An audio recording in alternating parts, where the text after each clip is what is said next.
19 வயசில் வேலைக்கு போயிட்டேன். அது 1969. வேலை செய்துட்ருக்க 70வது வருஷம் பிறந்து போயிட்டுருக்கு. அப்போது ஆண்டவர் என் கூட பேசுகிறார். நீ ஊழியத்துக்கு ஒப்பு கொடுத்து 5 வருஷம் ஆக போகுது, நீ எப்போ வருவேன், நீ எனக்கு வேண்டும் அப்படின்னு சொல்கிறார். அப்போ நான் சொல்கிறேன், எங்கள் வீட்டில் இதே மாதிரி தான் சொல்கிறாங்க சாமி, நீ வீட்டுக்கு கொஞ்சம் சம்பாதிச்சு கொடு, அப்புறம் நீ எங்கே வேணாலும் போன்னு சொல்கிறாங்க. ஆண்டவருக்கும் எனக்கும் ஒரு மல்யுத்தமே நடக்குது.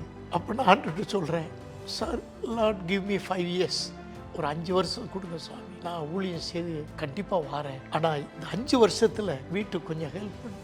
அப்போ என்ஜினியர் என்னுடைய டேபிளுக்கு வந்துட்டார் திடீர்னு. Why man you are crying, you are with tears அப்படின்றாரு. உடனே அன்னைக்கு தான் முதல் முறையாக அவர்கிட்ட என் சாட்சி சொல்கிறேன், நான் இயேசுநாதருக்கு ஊழியம் செய்யணும் அப்படின்னு நான் ஒப்பு கொடுத்துருக்குறேன். இப்போ இயேசுநாதர் என்ன தன்னுடைய ஊழியத்துக்கு அழைக்கிறாரு. உடனே எடுத்த உடனே சொன்னார், டோன்ட் பி எ ஃபூல், முட்டாளாக இருக்காத, இந்த வயசில் இங்கே வேலைக்கு வந்தது யாருமே கிடையாது, இப்போ தான் உனக்கு 20 வயசு, அப்போது இன்னொரு 10 வருஷம் நீ வேலை செய்தீன்னா உனக்கு அநேக உயர்வுக்கு இந்த கம்பெனியில் நான் உதவி செய்கிறேன். அப்போ அடுத்த காதில் ஆண்டவர் பேசுகிறாரு.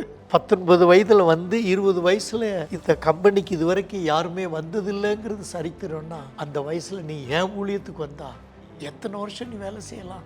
ஈஸி சேரில் பேர பிள்ளைகளோடு விளையாடும் காலம் தேவையில்லை. உன் சரீரத்தில் தெம்பு இருக்கிற நேரத்தில் தான் உன்னுடைய முழு வலிமையோடு எனக்கு ஊழியம் செய்வதற்கு நீ தேவை.